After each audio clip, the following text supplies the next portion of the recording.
Виж, не да обвиняваш другите за твоето нещастие, защото аз не съм виновна, че ти си нещастна. Знам коя.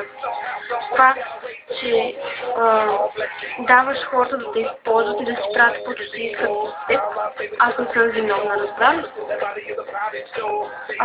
Какво да ти кажа, просто си ми е интересно. По-добре не задавай анонимни въпроси, не пиши във Фейсбук, колкото да ми задаваш анонимни въпроси, да ми дигаш нервите без нещо. Имам си приятел до мен и съм много щастлива. Пожелавам ти на теб да си толкова щастлива, колкото мен. Но не си мисля, че хората са виновни за твоето нещастие. И да ти кажа, просто не си интересно. Правиш се на такава, каквато не си, а не си. Просто ти си една кръгла нула, Мила. Една кръгла нула. Няма какво да ти кажа, това беше.